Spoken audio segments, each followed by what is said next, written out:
Salutare!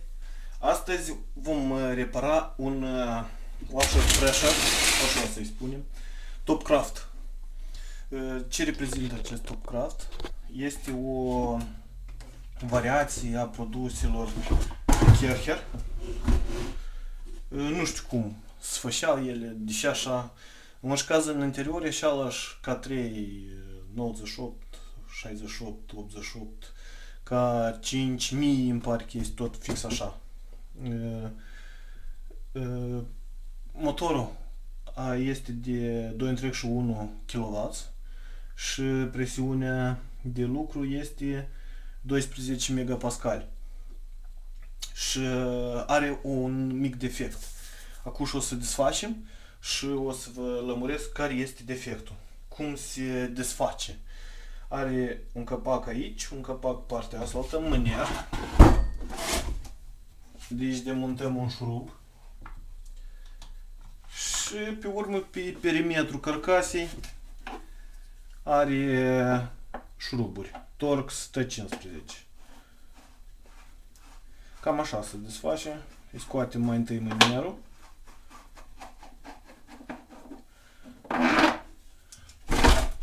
Așa. Pe urmă scoatem chestia asta din spate, are doi fixaturi aici. Scoatem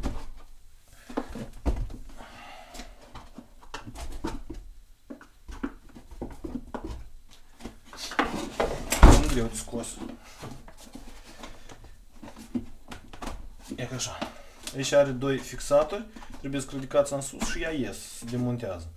Și mai departe scoatem, are șuruburi, de 15 pe perimetru. 1, 2, 3, 4, 5, 6. Bun, trecem la ce vedem în interior. Vedem un Kercher de model mai vechi. Se vindeau așa aparate, era 399, Kercher 399, 368, 388. Care este deosebirea între acest aparat și un Kercher modern care se vinde acum în magazin? Vedem cutia de distribuție electrică, este mai deosebit în cazul dat. Motorul este cu răciri cu aer și pompa de plastic. Pompa este un model mai vechi de la aparatele Kercher. Se deosebește prin pompele mai noi, care și acum se instalează în aparate, prin faptul că țeava de la intrare se fixează cu acest capac metalic. În aparatele mai noi se fixează cu o furculiță de metal. În rest, constructiv, nu tare se deosebesc. Același mecanism total stop. Are bypass-ul la intrare, spapă manometrică, în partea asta avem și vă spun care este problema lui. Problema lui este următoarea.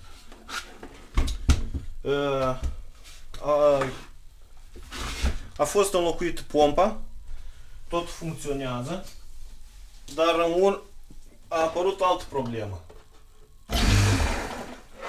Nu se deconectează. Vedeți? On-off nu reacționează nici ca cum. Și nu reacționează nici în timpul lucrului, nici când nu este conectat la apă. Chiar dacă dezactivăm pistolul, el continuă să funcționeze în continuare. Nu reacționează nici ca cum.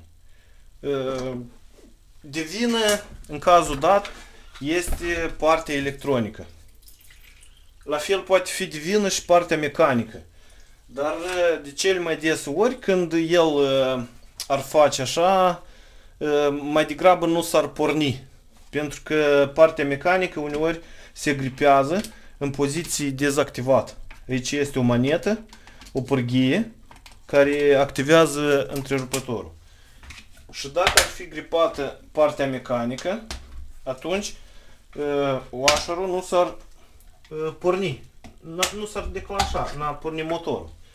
Și iată, am desfăcut pe distribuție și putem vedea aici micro-întrerupătorul acesta. El este gripat în poziție on. Acum am apăsat pe el și el s-a ridicat în sus. Acum este off. Acum dacă să-l conectăm în priză, el se va deconecta. De aici rezultă că vina este în acest micro-întrerupător.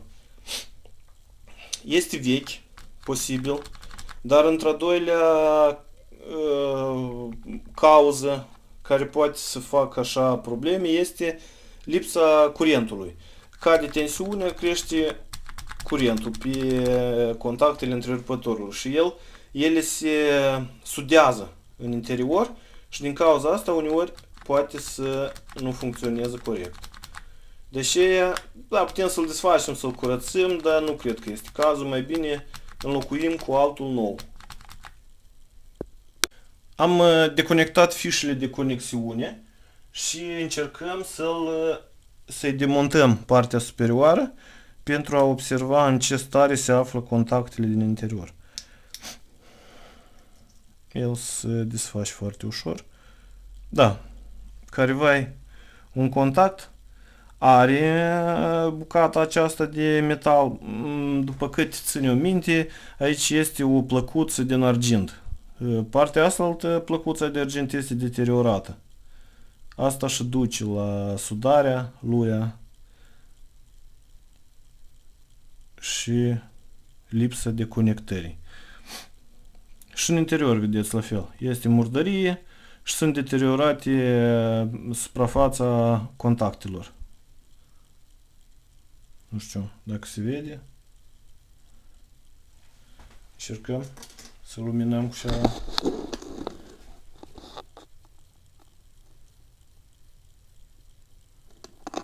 Cam rău. Rău stăm cu lumina. Cam așa. Se vede. Problema este că curățăm contactele, îl punem, el funcționează corect, totul bine și destul să activăm, să conectăm în rețea aparatul. De vreo câteva ori pornim, oprim pistolul și el iarăși. Vedeți? Acum el funcționează bine. Dar în timpul lucrului se sudează contactele în interior. De ce o să montăm altul nou.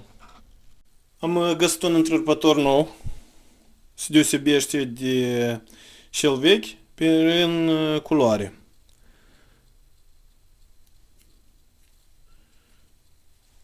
Scrie pe el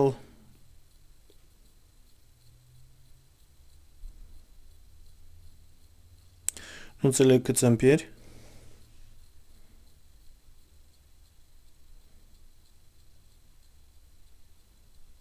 $25 de amperi scrie pe el.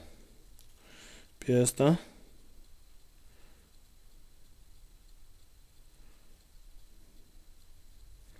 Pe asta nu scrie nimic. Nu se deosebesc după mărime, se deosebesc numai după culoare. Îl instalăm.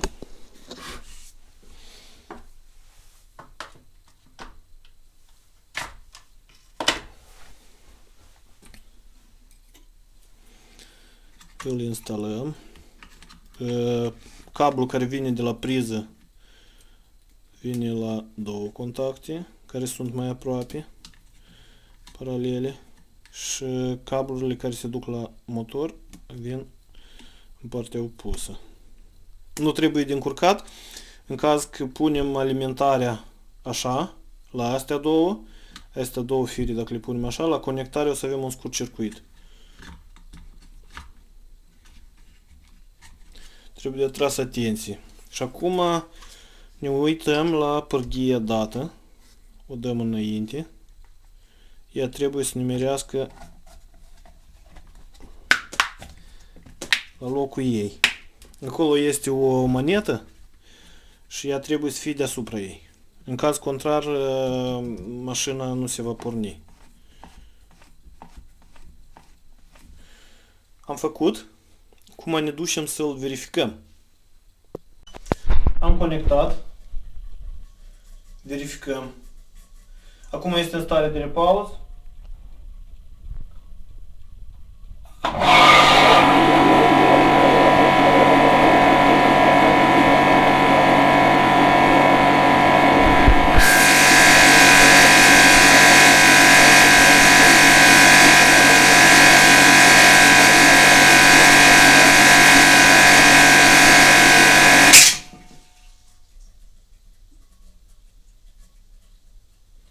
scade la 50% presiunea.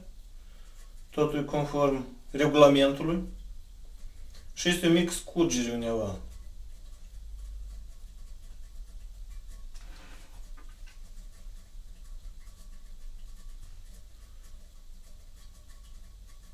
Micro scurgere. Undeva curge ceva.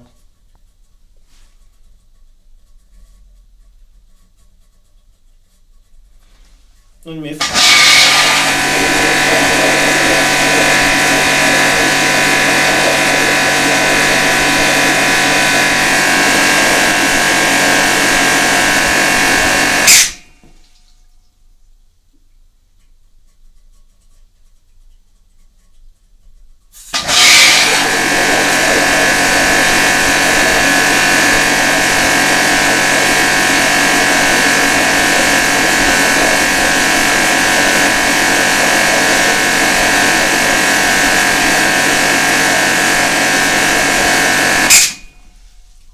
De bari. 89 aproape. Asta e ok.